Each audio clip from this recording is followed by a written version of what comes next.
So he was standing there naked and he refused to leave. So we came there and he was standing there the whole time naked and he was like, I'm not leaving anywhere. I want to stay here. I gave her the money. Now she's mine. It's behavior, bitches.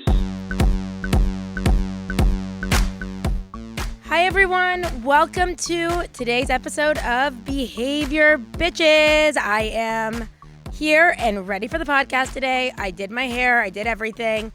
And this morning I actually woke up and I had a pimple on my face. So I turned lemons into lemonade and I took a black eyeliner and I put it on my pimple and now I have a beauty mark. So that's how my day started today.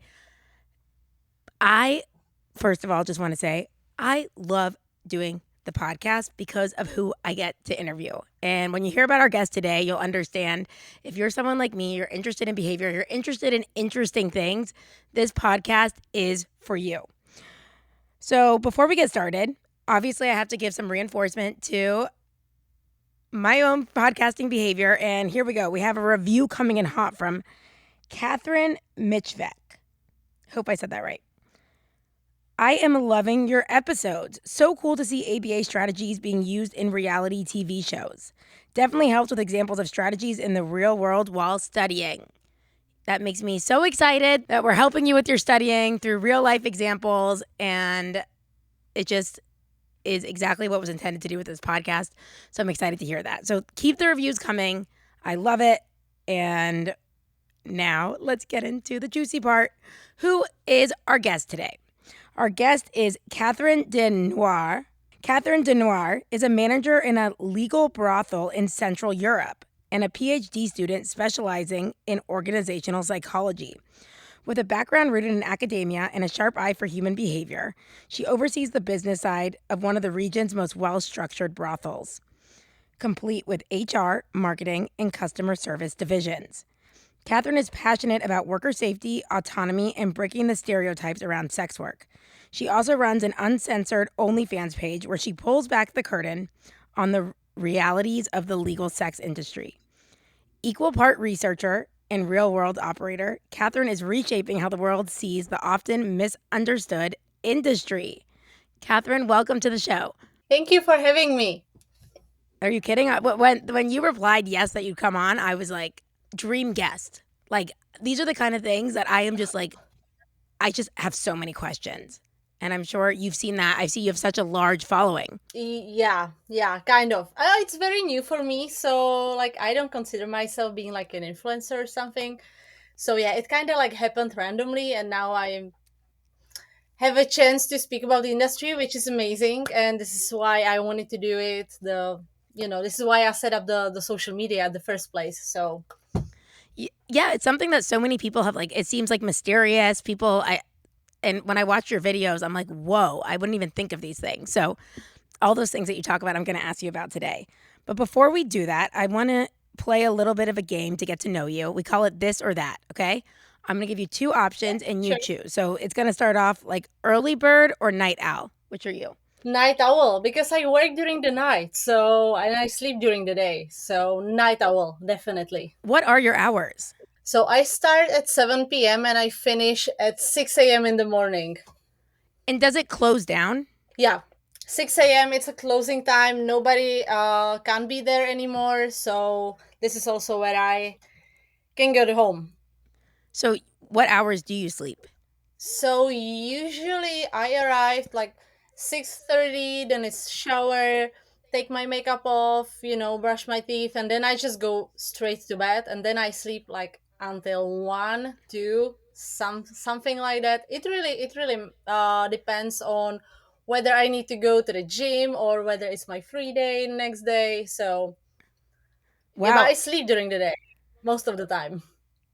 it's amazing. I feel like it's very hard to like live like the opposite schedule. Like if you have to do things in the day, like you need to go past the bank or something, like you have to make sure you're Well, up. that's actually cool. That's okay, because like most of the people, they work during the day, so there's like nobody. So I go to store, there is nobody. I go to the doctor, there is nobody. So I go to the bank, there are no queues. This is fine. But when I have the appointment for something and it's early morning, or when I'm waiting for my parcel to be delivered here, this is a nightmare because I just can't wake up that early. So I usually like miss all of my parcels, all of my appointments. So yeah, this Yeah, no, that sounds like one of the struggles. Are you a TikTok or Netflix girl? Netflix. I mean, I just like before we started, I was actually watching one Netflix like a reality show that my best friend told me about. It's called like Outcast, and it's about people being in Alaska and they need to survive. So yeah, I like to binge watch Netflix. I haven't heard of Outcast. I'll have to check it out. That sounds interesting. Are you messy or organized? It really depends. Like, I'm not a big fan of tidying up and like having everything organized when it comes to things, like material things. But when it comes to my diary, I'm super organized. Well, I mean, I was guessing it was going to be organized considering your PhDs in organizational psychology, but maybe it doesn't generalize to your own Yeah, things. well, yeah, I mean, I need to be organized with work because I have a lot of things to do. So it's the socials, then it's my normal job as a manager, then it's my PhD studies. So I need to be organized with my work, but It's yeah. behavior, bitches. Hey guys, it's your favorite bitch, Liat here. Are you stressing about taking the BCBA or BCABA exam? Feeling like you don't know where to start? You got into this field, you're worried your program didn't prepare you so much, you're wondering how you're gonna get through grad school, then let alone take this test? Well, let me take that stress on for you. Over here at Study Notes ABA, this is what we do. We eat, breathe, sleep thinking about the BCBA exam. I've been carrying around my Cooper book for the last 8 years so that you can chill. If you're getting ready to study and wondering what you could be doing, sign up for our live collective. It's 12 weeks, which is done over 24 classes. We meet twice a week. It's taught from actual BCBAs who have been there in your shoes studying for the exam. We make everything relatable, funny. You are actually going to enjoy the study process. And hold me to that. If you're not enjoying it, let me know. I'll be shocked. You get a study group, people who are studying the exact same thing, shared adversity. We could ask all your questions and we take all the notes with you. You are going to have the most beautiful doodles by the end, and your Cooper book will seem way less scary. Are you worried about payment plans? We've got that too. We get what it's like being an RBT in the field. So stop stressing, start getting ready to pass the test, and go to studynotesaba.com/collectives, and we have it all there laid out beautifully for you. Okay, so this is just I got to start with these questions. I can't do any more of this or that because I need to know. How did you become the manager of a legal brothel? But it was like a huge coincidence. So when I was a kid, I actually wanted to be archaeologist because I kind of find it fascinating. So I was like, oh my god, I just really want to go to Egypt and discover something big. And then basically my parents put me to this like a school for gifted people. So like here in Europe we have them. So like you need to pass like really tough exams to be able to study there. So that's what I did. So all of my classmates, they wanted to be like doctors, lawyers, IT guys, and like I didn't have any idea what I want to do. So at some point I was like, okay, well, I'm interested in people, like why they behave in such a way, like what is going on inside our heads. So I was like, okay, so maybe it's psychology. So then I got into psychology, into university, and back then I kind of discovered the field of neuropsychology, and I started to do my internship in one of the biggest hospitals here, and I was like my main topic was it's like studying dementias, so like Alzheimer disease, Parkinson disease. So this was my career path. Like at least I thought I'm gonna go into that field. And then like one night I discovered this article with a manager of a brothel, and it was called like they call me pimp but I protect women. So I click on it and I read it, and it was a guy, and he was also a psychologist, and he spoke about the way how this business can be treated as a regular business, how they respect the women, how they really try to empower them. And this was something that I've never heard before. So for me, it was like really a game changer. I finished the article and I was like, that's it. That's my dream job. This is what I want to do for the rest of my life. And I was 22. I didn't have any experience with managing people, with the industry itself.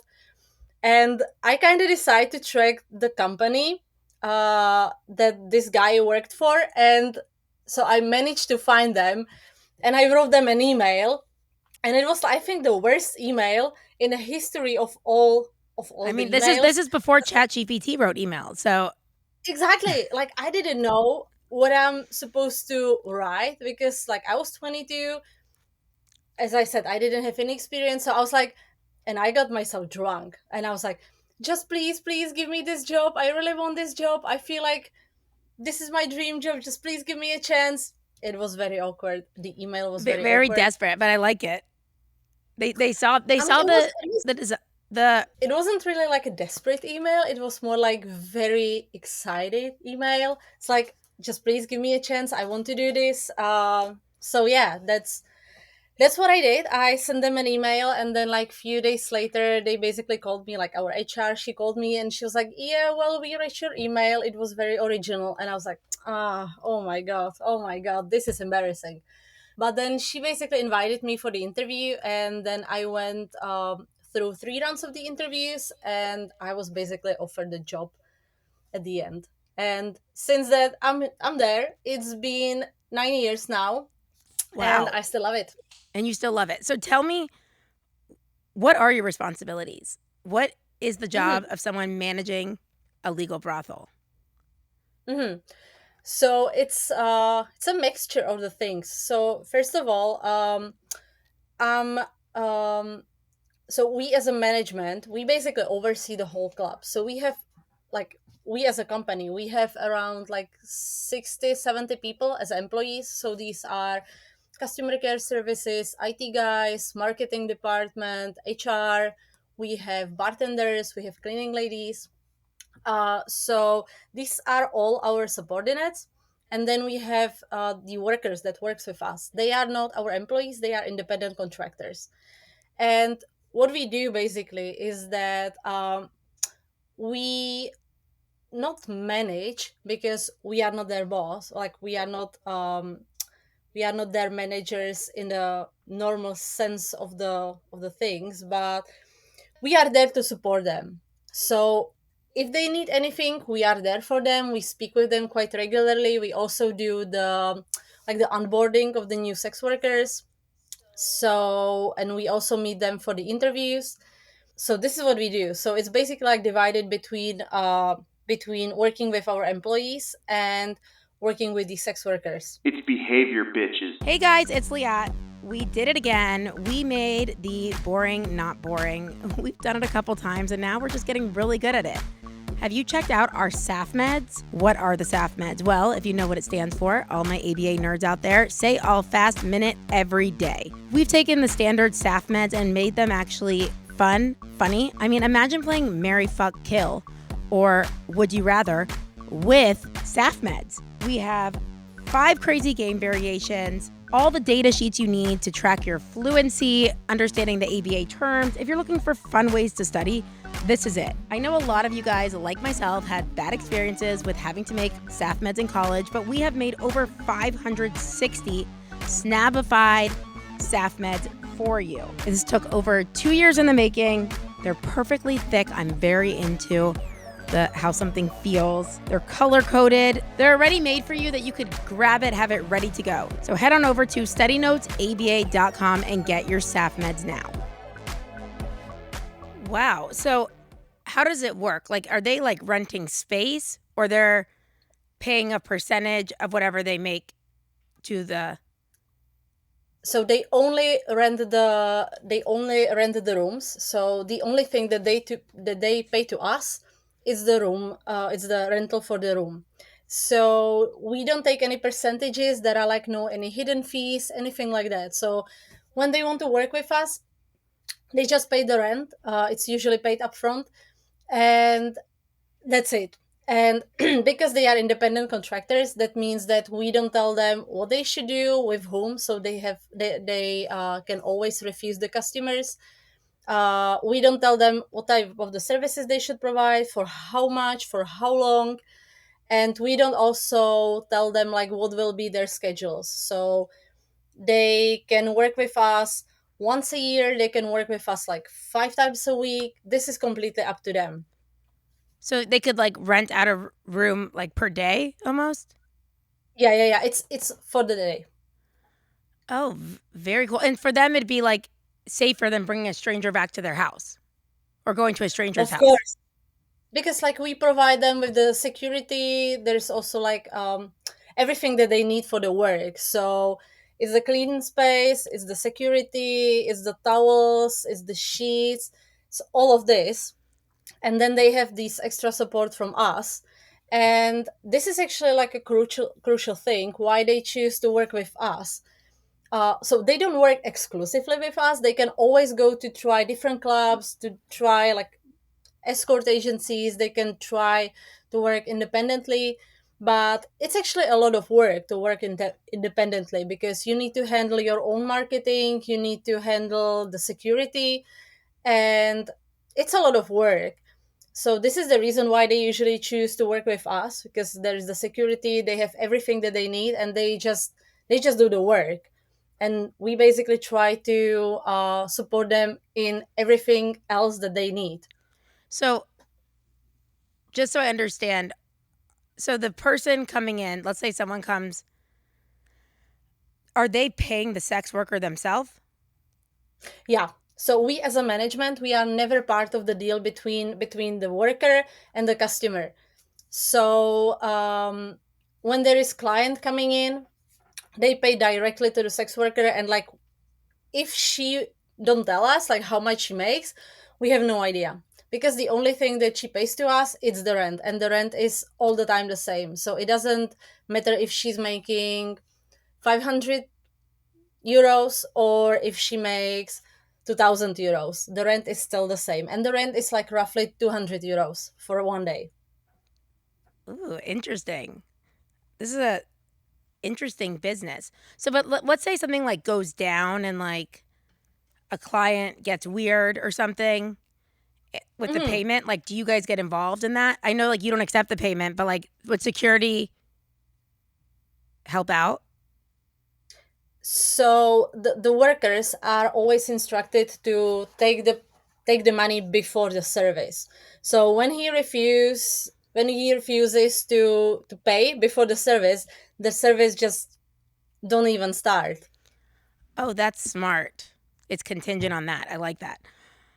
Very behavioral to get to take care of things. So tell me, what surprised you the most about the industry? Like you said, you didn't know anything about it beforehand. You saw this and you're like, it's interesting. What has surprised you the most? Mm-hmm. Well, I kind of expected that everybody will be like a little bit dodgy. It will be maybe like a little bit shady, but it's actually not like that. So the first time when I was actually standing in front of this building and I was like, should I go there for the interview? And then I went there and I was so surprised that everything was so normal. So I walked in and there was like a reception. Then I met the owner, and he's like such a cool guy. Like you wouldn't even guess that he owns a brothel. uh so I was actually surprised by the normality, and then I also had this idea in my mind that the customers might be like a little bit weird, and it's definitely not the case. I mean, most of the customers, they are like super lovely guys, and also the workers. So most of the workers, they look like regular girls. It's not anything unusual about them. So yeah, it's just the normality actually. Yeah, that would be interesting to me because I do feel like it's easy to have like preconceived ideas of what the people would be like. Hmm. And Yeah, I and saw in same one of your goes to videos the. that you went to I actually didn't even, actually, maybe I did know, a legal brothel in the States here Mhm. Yeah, versus yeah. Europe. Actually, there used to be a show called like Bunny Ranch or something that I used to watch. I don't know what it was Hmm. called, but it was very Mhm. interesting. What did you find the difference between brothels in the US versus Europe? it was just so different. So first of all, the location, because like here in Europe, I'm pretty used to that the brothels are in a city center, and it's like a normal thing for us. But there, the brothels are in such remote areas, so you need to actually travel like 1 hour from Vegas to actually get to the brothel, and it's like middle of nowhere, so there's like nothing around it. That was the like very strange thing for me to see. And then also like the how the business is done, like just generally. So the prices there are like way much higher than here in Europe, like way much higher, because there is like only I think like 20 brothels, like legal brothels in America, whereas in Europe, I think in this city there's like 20 brothels. So like here we have like thousands of them. Oh, so it's like a competitive market. I mean, definitely in the Europe it is. It is. Wow. So this is the reason why the prices are not so big like in America. And then yeah, I mean that was like the biggest difference. I mean the prices, the location, and also like how the management works there, because they don't have. So when we are in our full capacity, we have around like 100 rooms, so it's big. So when we are fully booked, that means that there is around 100 girls working at the same night, and like I'm responsible for all of them, kind of. But Are in you at the America, there front was like desk? Are you at the front desk when someone walks in? no, I'm not. I'm not. I'm not. I'm not. We have our own office. There is the front desk with the reception, Okay. so it's like different employees. But yeah, like in America, I think like maximum were like 20 girls, something like that. So it was kind of like small when it comes to the number of the workers working there. But they had their own rooms. They decorated the rooms. There were like a jacuzzis, pools. They have like a gym inside. In America, that was cool. Like a gym for the girls or like to have sex on with the Yeah, yeah, gym for the girls. No, gym for the for the girls. I was like a play gym or like a real gym. No, it Okay. was regular gym. At least I think so. Yeah, it looked like a regular gym. Yeah. They look like gym machines, but I'm not really sure. I want to hear crazy. What are some of the craziest things you have seen while managing this Hmm. brothel? Well, every time when I think I saw everything, there is something new coming. So I mean, I've seen like all the crazy things about like role plays. Like so I've seen dogs. I've seen ants. I've seen Dogs? people. Dogs, yeah. I mean, this Like is the role most playing common dogs thing. or real dogs? Like woof woof. No, no, no. I mean, no animals are allowed on our premises. So I've seen like people getting dressed up as a dogs. So this is actually fairly normal.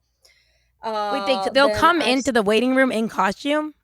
so there is no waiting room. So the customers, they are coming through reception, and we are walk-in club, and the girls, they are standing like in front of their rooms, or they are like hanging out into their rooms, and the customers just like walk past them and speak with them directly. And when they feel that there is connection and they want to spend some time together, he just goes directly to the room.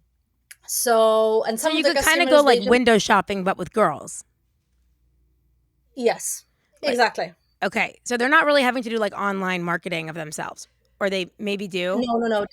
They don't need to. Some of the girls, they do it, but it's really up to them. So as I said, because legally we can't do the marketing for them. So if they want to do the marketing, they need to do this by themselves. Wow. Okay. So this is amazing. In behavior, we call this a preference assessment. So you are presented with multiple stimuli, which is like beautiful girls, and you could go and choose. You're choosing because everyone's going to want someone different. Exactly. So, like, are these girls kind of like flirting when they're standing there? I would assume. I feel like I would be so awkward. I'd be like, "Mm." Yeah, well, some of them they do. Some of them they just sit in the room and like wait. But there's like the flirting, and like to learn how to communicate with the clients and to be successful, uh, like a flirter. that that actually takes a lot of time for the girls to learn, because normally when a girl goes to the bar, the guys are the ones who come to her and speak with Yeah. her first. So this is like a huge issue for the new girls when they are It's like a starting in learning this curve, business. a major learning curve. Like, Yeah, exactly. And they're like, I don't know how to speak with them, like in a flirty kind of way, and they need to learn this. And it's actually like a big thing that they need to learn, because this is what makes them successful. So they need to be able to flirt with the clients in order to get them into the room. right, which I like I actually would love to speak with one of these girls who was open because I imagine there's like so much shaping of behavior. You're like, "Oh, well this strategy works when I do this," or like when I act a little coy, they seem to be more into Mhm. it versus when I do this, they seem to like run to the next room, you know? Yeah, exactly. And like there is not a single advice that I can give like to all of the girls, because everyone is just different. So some of them, they are like more soft, they are more they don't need to talk that much, but some of them, they look more tough, so they need to speak in a different way, and they always need to figure it out, like what will work for them.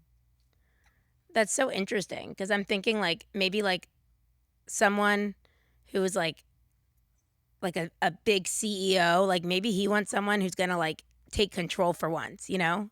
Versus like it's like Yeah, I mean, when there is a like top CEO or somebody, they are definitely into BDSM and they want to get spanked. is that a thing? Like you see some correlation there? Yeah.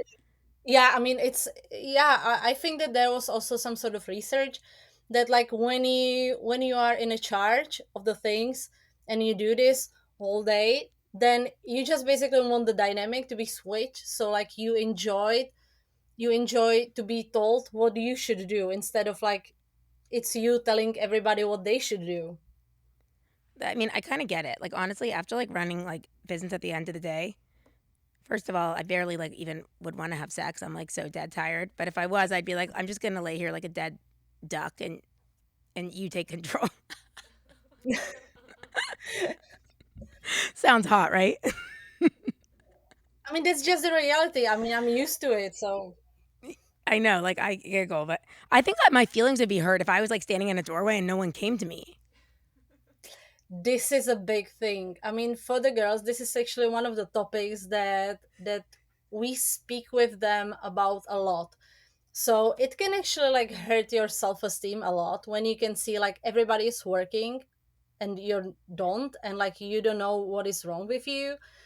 So I always try to tell the girls that they should not connect their like financial success with their like personal value, because these are like two different things. I mean, you can make like really good money and feel successful, but when you are not making, those kind of good money, it's like it can actually like bring you down a lot. So this is actually one of the topics that we discuss with the girls quite regularly, because like you can be successful 24/7. There will be definitely days or like periods in your life when you will not be so successful, and it can actually bring you down, like your self-esteem and like your self-worth. So this is what I'm always trying to say to the girls, like these two things are separated, and like don't try to it's like don't let this to get you.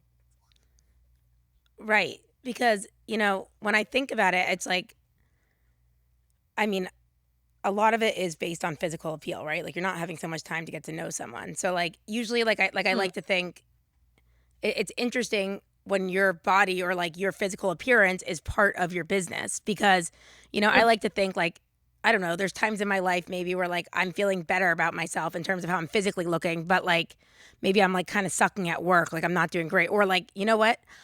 I'm like Hmm. physically not doing great. Like I mean, I have a lot of health issues, but like at least at work I'm killing it. So it's kind of hard when they're together, right? Hmm. Cuz it's like Yeah. you're like dealing with rejection in Yeah. the workplace, which is also how you physically look. I don't know, that must be very hard. Yeah, and it's not just about the physical look, but so the girls, they are so when there's a new worker, it's usually very hard for them to hear all kinds of comments. So it's like usually, oh, you're too tall, you're too short, you're too skinny, you're too that. So like you're never like 100% perfect. So because like everybody finds what is perfect like different, so it's really hard for them to actually hear those comments.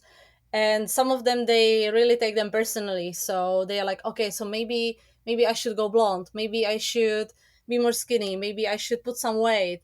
And I'm like, no, just like, if you want to change yourself, just change yourself because you want to do it, not because like somebody told you. So this is actually like one of the topics that we discuss with them as well. But as you said, I mean, it's about physical appearance, but it's not just that. So some of the girls, they look like 10 out of 10, like Victoria's Secret model level of the beauty, but they don't have such a good personality. So you can feel that the vibe is just not there. And then you have like very average girl, and she's just killing it with her personality. She's like very like easygoing, she knows how to speak with the people, she's very friendly, and this is what matters the most. Wow. So like those soft skills is what we call them. Like those like Yeah. skills that yeah, that's interesting. Who are the typical clientele coming in? hmm So, like every day we have around like 500, 600 people coming in. So there's like not really like a Wow. typical customer. So they are like super diverse. So we have people that are like construction workers, we have office workers, we have doctors, we have lawyers, we have people that are disabled. So we have like all sorts of people coming in, and like also their motivations is different. So some of the clients, they just come in and they have this like a part of their lifestyle, so they are there, I don't know, like few times per month, and they just basically like to hang out in those places. Then we have a customers, and they are married, and they come to see their favorite workers because maybe there is something going on in their marriages, or maybe it just doesn't work for them anymore. Maybe they are traveling a lot and they don't have a time to be with their partners. We have a people that lost their partners, and they come to see the workers there.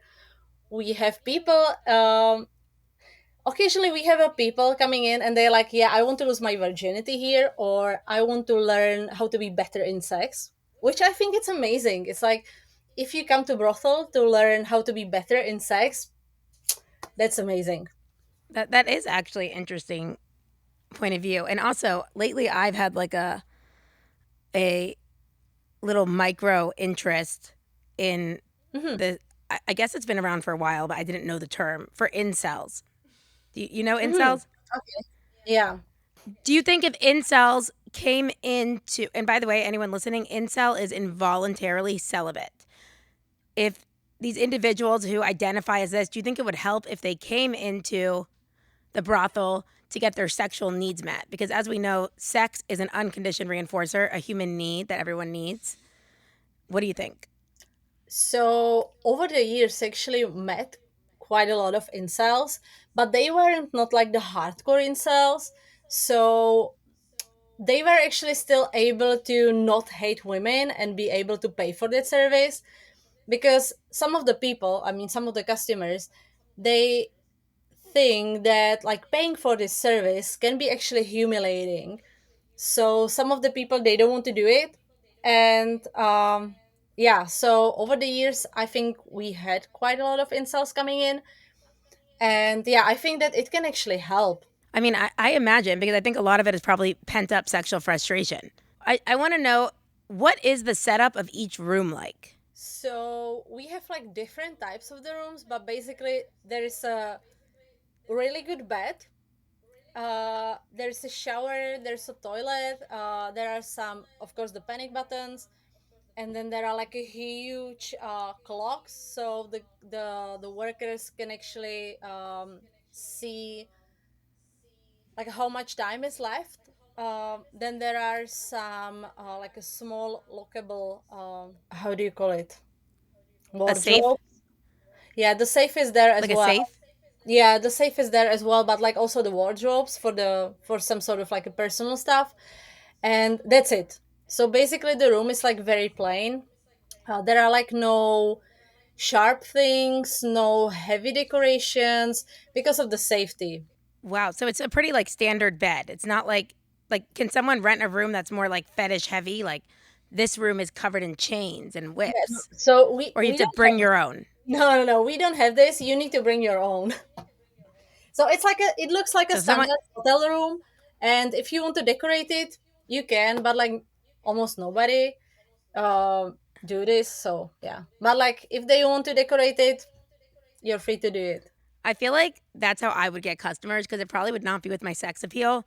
I'd like have like I'd put like disco balls and feathers and lights and glitter, kind of like our our table at the conference, just to get people in. That would be my behavioral manipulation.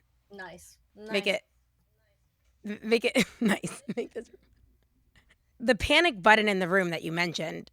What kind of things is this used for? Every room has at least one panic button, and the workers are always instructed to press them anytime when they will feel like the situation is getting out of the hand, or there is some sort of like a heated argument, or the customer is starting to be aggressive.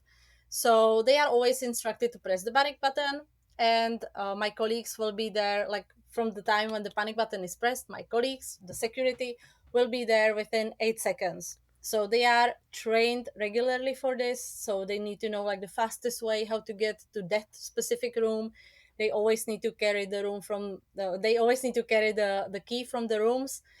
And usually most of the time when the panic button is pressed is because of the accident, because it looks like a normal button, so the customers, they like to press it by themselves. And the second and the second most common reason is that the customer doesn't want to leave after the service. So the service is done, and the girl is like, okay, so now it's time to leave, and he's like, I don't want to, I want to stay here more with you, but I don't want to pay. So this is the reason when the girls are instructed to press the panic button, because the arguments can just like go on and on, and if he wants to stay in that room, he will. So somebody needs to come there and tell him, mm-mm, you're not staying unless you will pay for her services. So yeah, and So these some of people the have customers, like the nerve to be like, no, I just want to stay more at the same price. yeah, yeah. I mean, once we had a guy and he stayed there. So the service was over, and she was like, yeah, well, I don't want to stay with you anymore. And he's like, yeah, but I'm willing to pay. And I think he proposed like to, I don't know, like 1,000 euros, something like that. And she was like, no, I don't want to. It's like, you're weird. Like the service is over. I don't want you to just like get dressed and leave. And he was like, no, I'm staying. So he was standing there naked, and he refused to leave. So we came there, and he was standing there the whole time naked, and he was like, I'm not leaving anywhere. I want to stay here. I gave her the money, and now she's mine. And I was like, no, this is not how it works. So like you need to get yourself dressed and just get out of get out of here. And he didn't want to, and it wasn't the situation when we can use the physical power. So we actually needed to call a police, and he was so we were waiting for the police for like 1 hour or something, and he was there the whole time naked, and she had all the personal things in her room, so we needed to stay there with him. So it was us standing in the room with like naked guy. He was wearing only socks. And we were there for like 1 hour waiting for the police. And then the police, it took actually them another like half an hour to get him actually out of that room. So yeah, some of the customers, they are pain in the ass. Like I imagine. Question one: was he erect that whole time he was standing there, No, he wasn't. I mean, it was just like, just flopping around? Okay. Question. Question. Wait, I had another question. After that, I forgot. Oh my god! So you're okay. This is so interesting. So you're just standing there, just yeah, like a yeah. standoff. Okay, and that was my second question. I got it. Are some of these people coming in like drunk, like after a club? Is that typical, or like are they I mean, I'm assuming some people are using like alcohol as like liquid courage or other drugs, to get themselves in somewhere like this. Yeah, so some of the clients, they already come in and they are like a little bit drunk, and this is okay for us, but when we see that they are like way too much, we will not let them in. And also with this, and also when we can see like they are drunk, they took something, some drugs, or when they are even like aggressive, we will not even let them in. Wow. And now this brings me to the next thing that I thought of immediately hearing this: STDs, Mm-hmm. STIs, whatever they're called these days. But, Mm-hmm. and like, how do you guys deal with that? Mm-hmm. So we as a club, we are so as I said, the girls, they are independent contractors. So this is actually one of the things that they need to take care of by themselves. So we as a club, we can't control this is the way how the laws are written here. So we as a club, we can't control if they are healthy or not. This is their personal responsibility.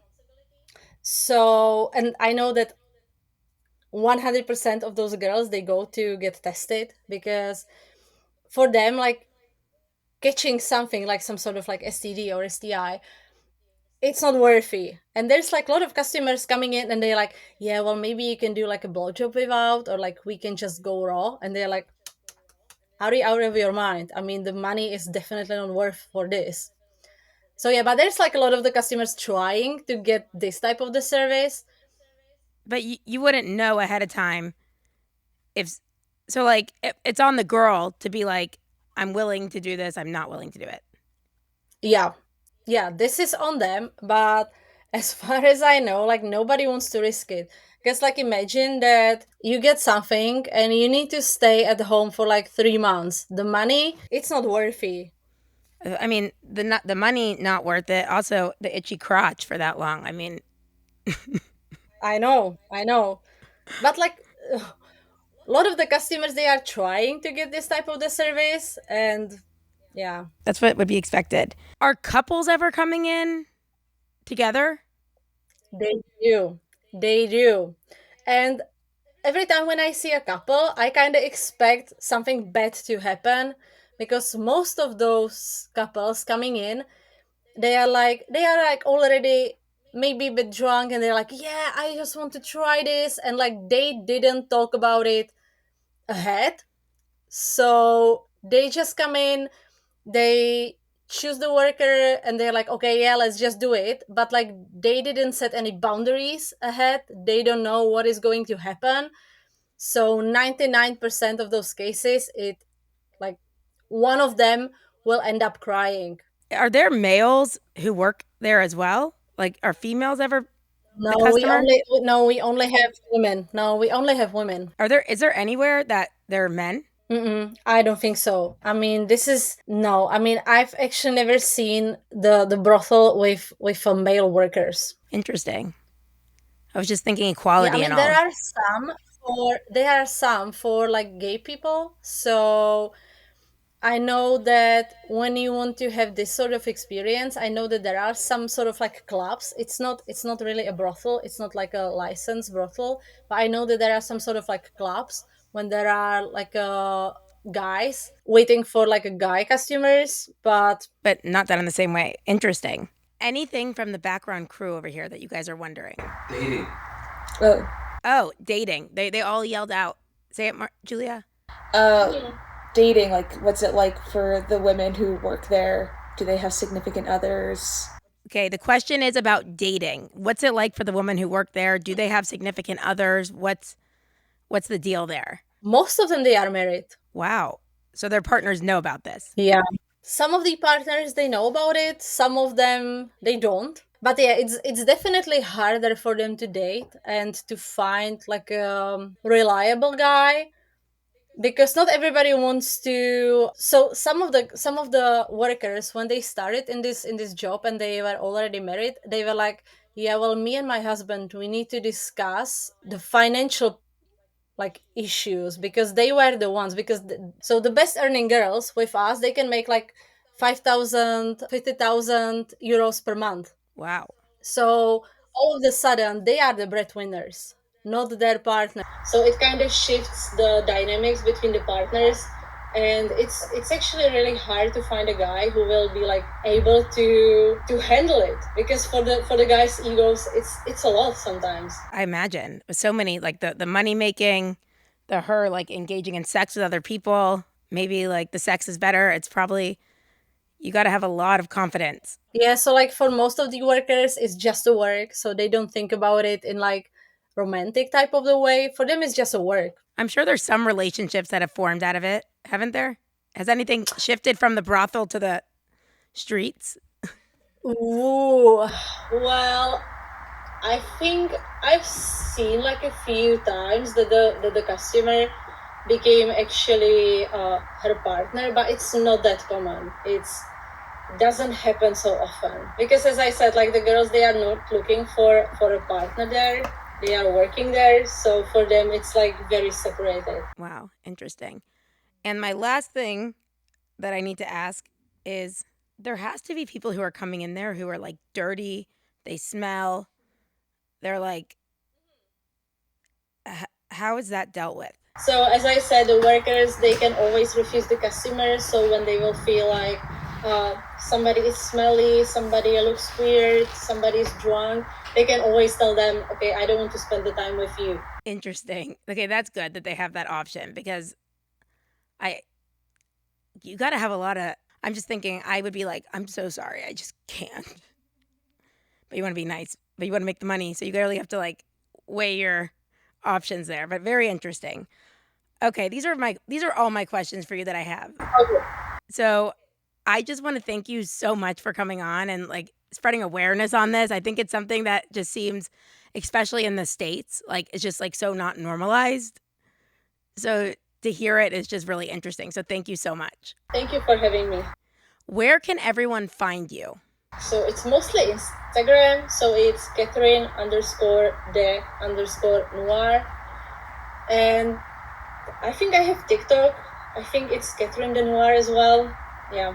And what can people find on your OnlyFans? It's more like a behind the scenes type of the info, and also some of my spicy content. Ooh, maybe I'll need to become a member just to know what's happening here. Now you've piqued my interest. Well, thank you so much. I really appreciate it. We will put all your information on the show notes so everyone could go follow. I mean, she's up there. She has 500,000 followers. People are obviously interested in this. So thank you. And everyone, you know where you could find us. You could find us on our website, behaviorbitches.com. Reach out with any comments, topics, guests you want us to have on. You could reach us on Instagram at Behavior Bitches Podcast, TikTok at Behavior Bitches Podcast. Just reach out and go ahead and leave us 5-star reviews so that I could read them off at the beginning of the episode. And that's all we have for you today. And as always, love ya. Mean it. It's Behavior Bitches.